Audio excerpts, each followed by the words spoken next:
The northern end of the Great White North, beyond the tree line that marks the border of Canada's vast boreal forest, lies the high Arctic, an endless tract of barren tundra and lonely islands stretching towards the North Pole. For centuries, this frozen domain has served as the abode of the Inuit, a collection of indigenous tribes once known to their austral enemies as the Eskimo. Even among Canada's indigenous nations, whose ranks include fearsome warrior tribes like the Haida, the Blackfoot, and the Iroquois, the Inuit stand out as an especially hardy people.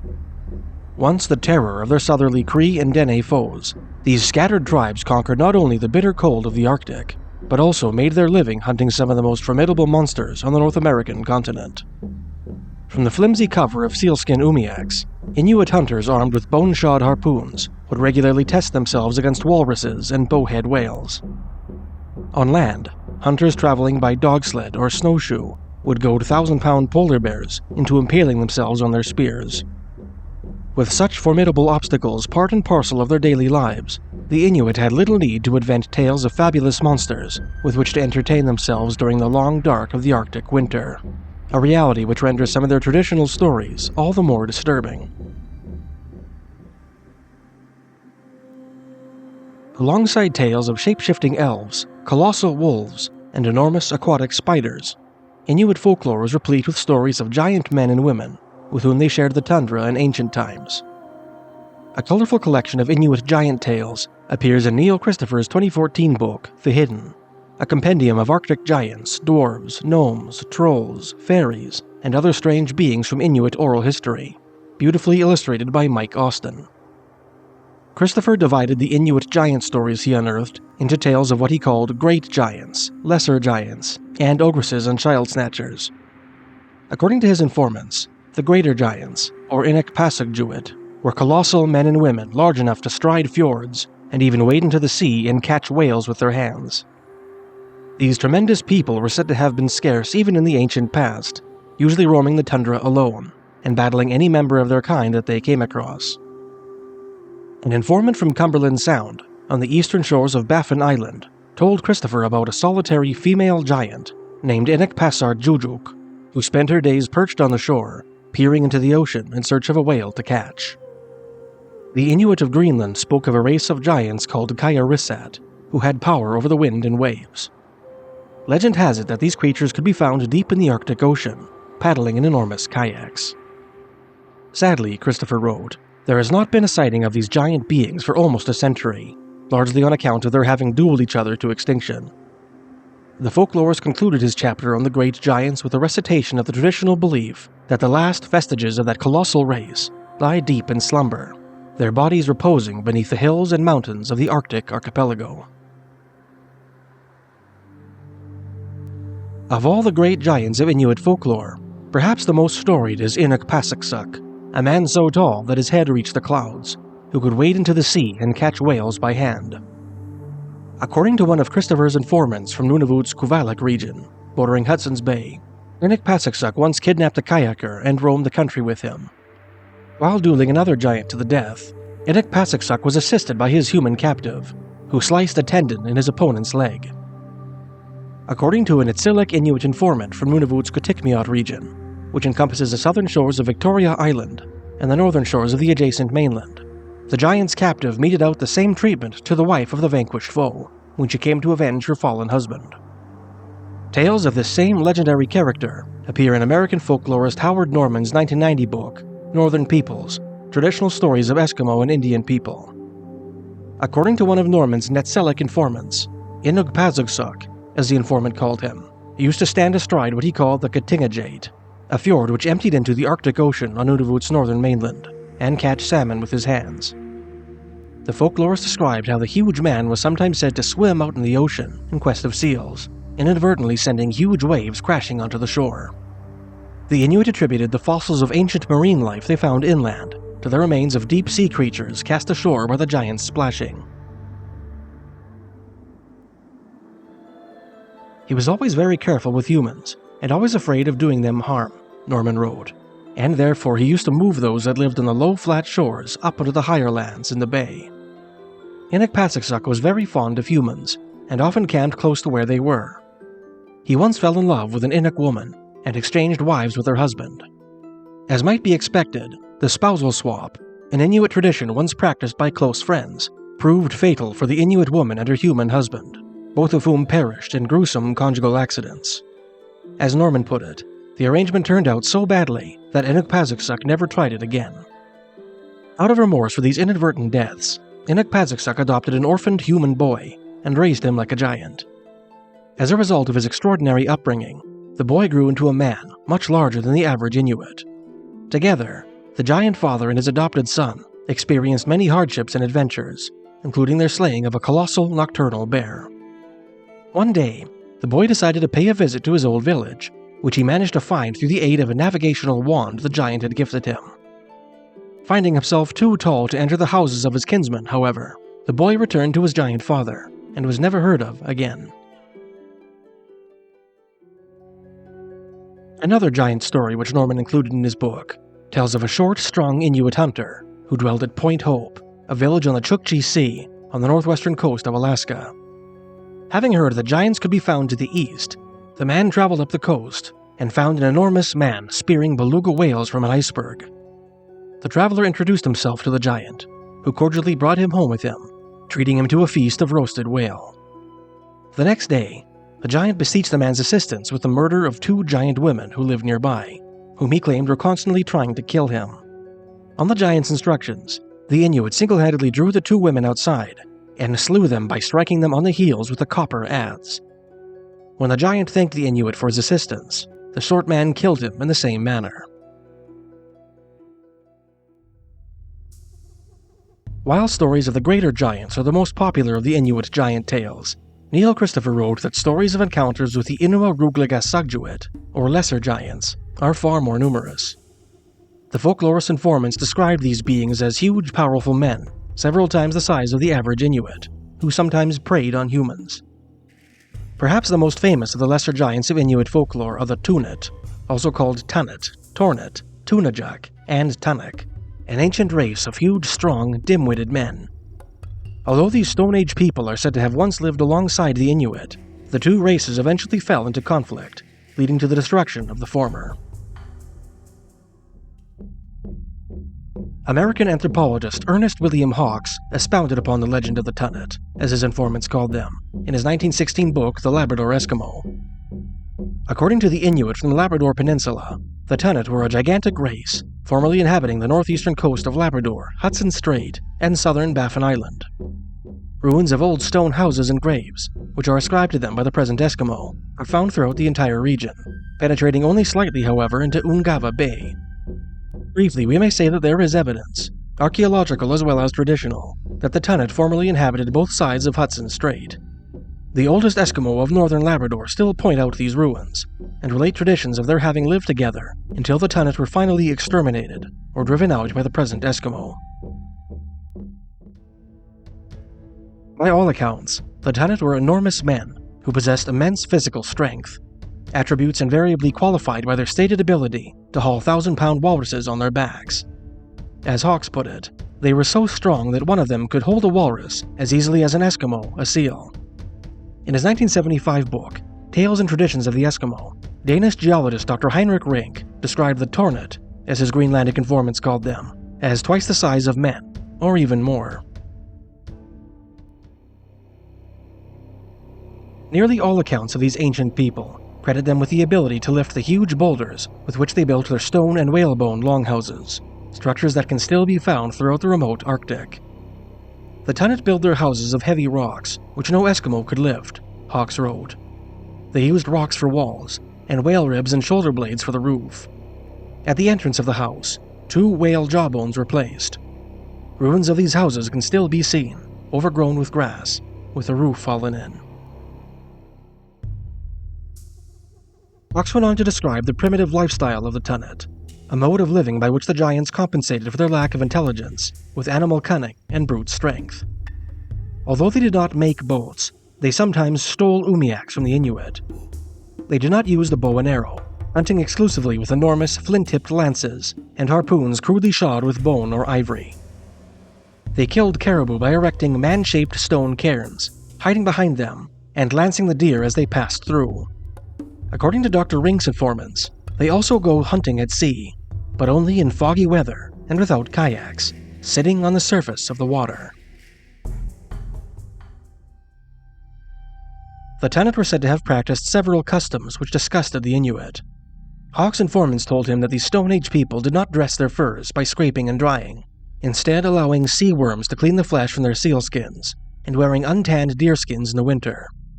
Similarly, Rink wrote that the Tunnit, as his Labrador informants called them, used sealskins with a blubber attached for their bedrobes, and donned clothes made of the same unfinished material.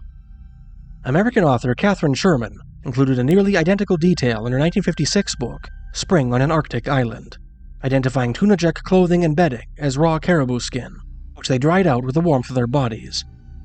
Sherman added that in order to become swift runners, Tunajak hunters would sometimes be put into bags made of the skin of the bearded seal and filled with worms. The worms sucked their blood and made them slender.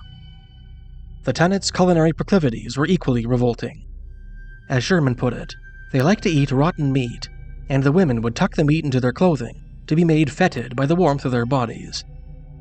Hawks included a similar detail in his book, writing, "They were accustomed to carry pieces of meat around with them, between their clothing and body, until it was putrid when they ate it." Storytellers disagree on the manner in which the Tunnit disappeared from the boreal wilds. According to Hawk's Labrador informants, they were systematically hunted down and slaughtered by the Inuit. For all their bigness and strength, he wrote, the Tunnit were a stupid, slow-going race, and fell an easy prey to the Eskimo, who used to stalk them and hunt them down like game. They did not dare to attack them openly, so cut them off one by following them, attacking and killing them when asleep.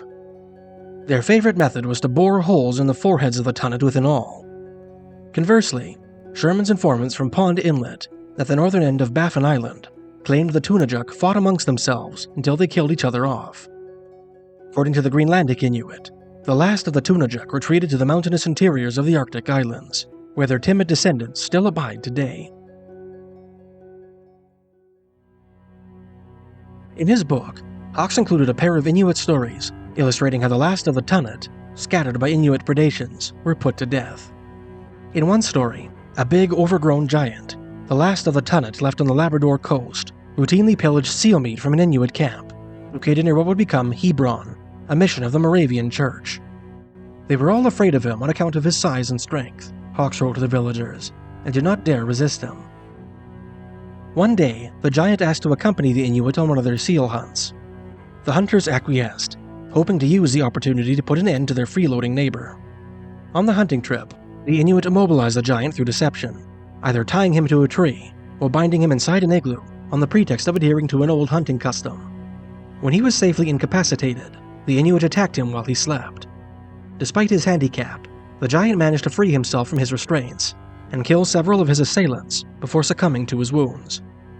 His corpse was buried beneath a stone cairn on the northern shores of Labrador's Saglek Bay, which was said to be still visible in the early 20th century. Modern anthropologists have identified the Tunnit as the Inuits' cultural recollections of the ancient Dorset people, a Paleo-Eskimo race believed to have been displaced by the Thule, the ancestors of the modern Inuit, sometime during Europe's Middle Ages. This hypothesis is borne out by the striking similarity of Dorset pit houses to the stone and whalebone dwellings which the legendary Tunnit are said to have constructed.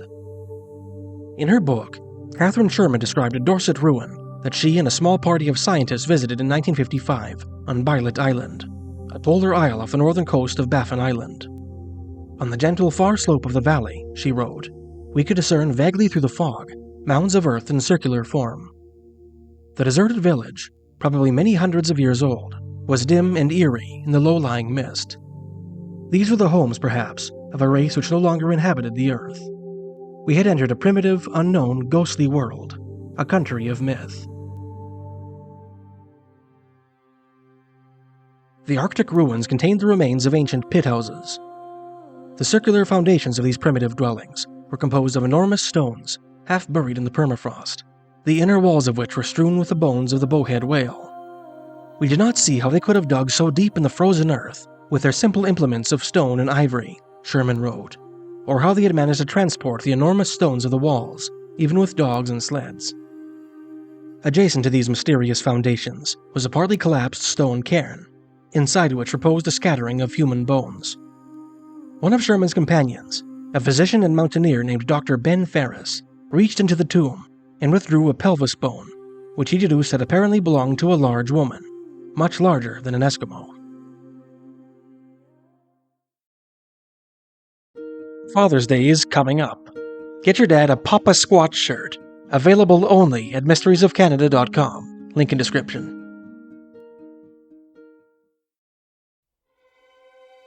Another class of lesser giants, which Neil Christopher described in his book, were the Inuit, whom informants from Hudson Bay and Greenland described as shy creatures that dwelled deep in the barrens.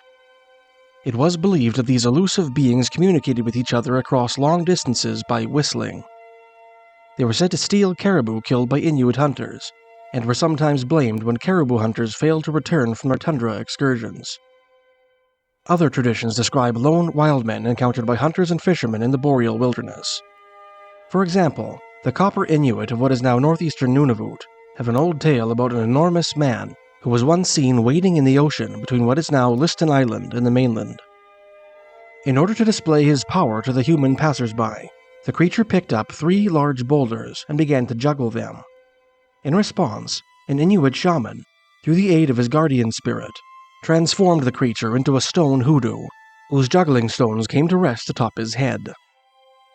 The Greenlandic Inuit have a story about a huge warrior who was once the bane of a southerly Inuit tribe.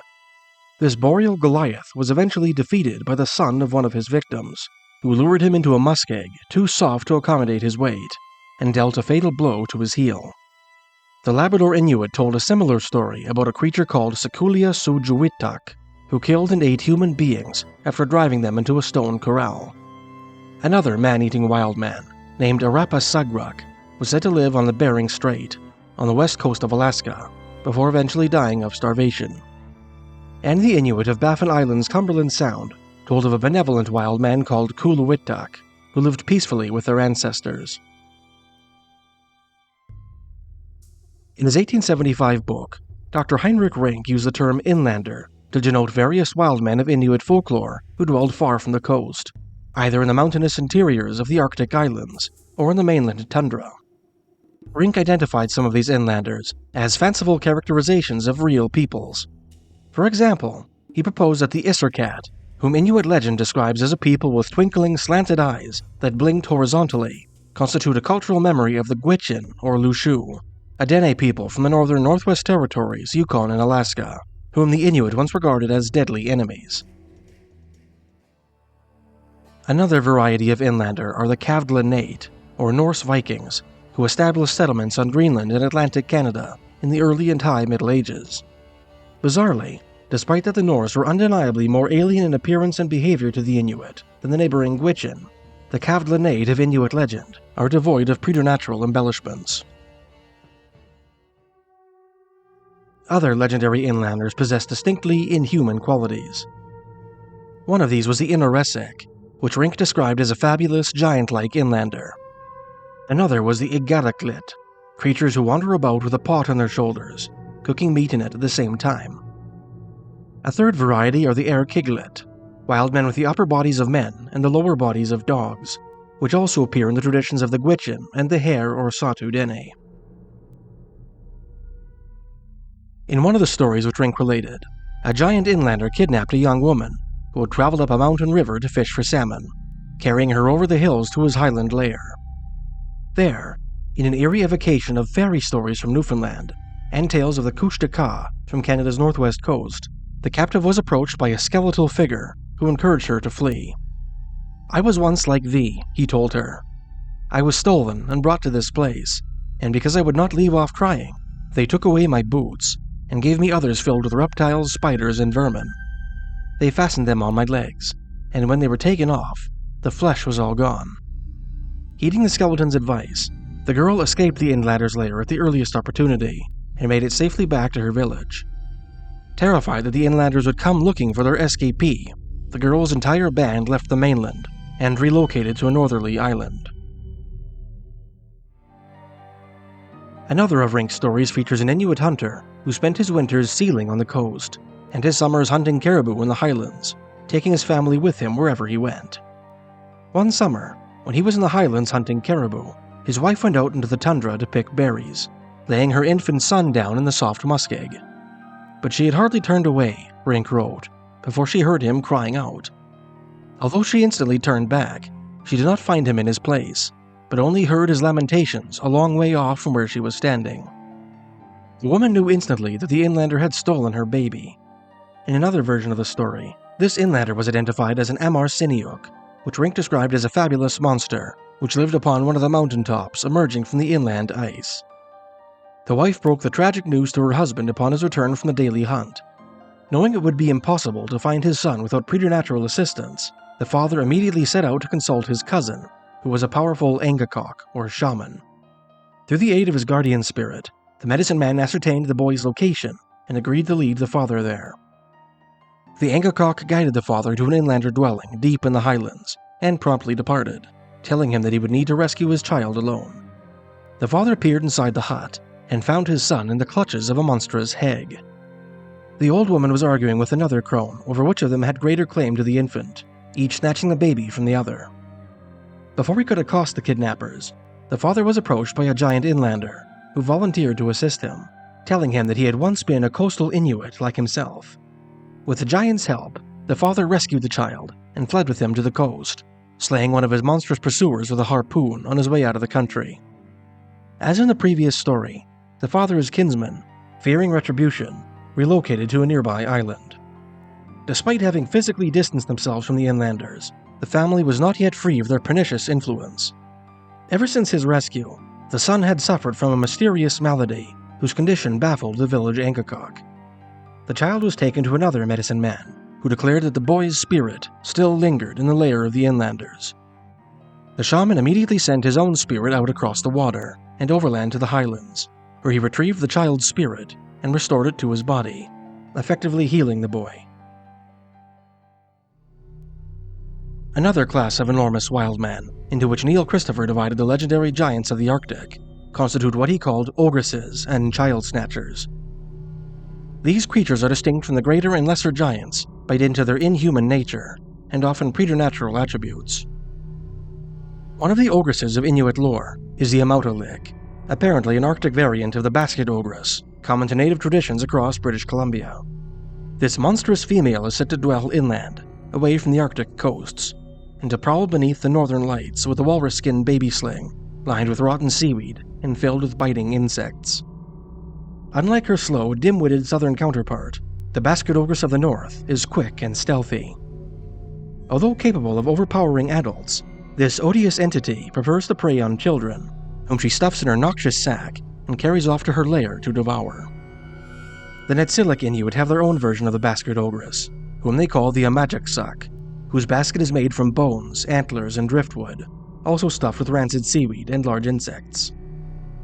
Another terrifying ogress is said to haunt the rivers of Baffin Island, living underground in caverns, whose entrances are concealed beneath gravel deposits. This malevolent entity is said to lure children to her lair by laying out trails of small carvings or colored stones. One hideous tradition contends that the ogress delights in keeping the severed heads of her victims long after consuming their bodies, waiting for the crania to decompose, then feasting upon the rancid brains as they ooze out of the skull's nostrils. According to the Inuit west of Hudson Bay, this evil woman decorates her dwellings with the bones, skin, and hair of the children she has eaten. A related tradition tells of a giant woman who once lived in the watershed of Nunavut's Coppermine River, roaming the valleys with an adze and an ulu, or crescent-shaped knife, killing and eating any Inuit she came across.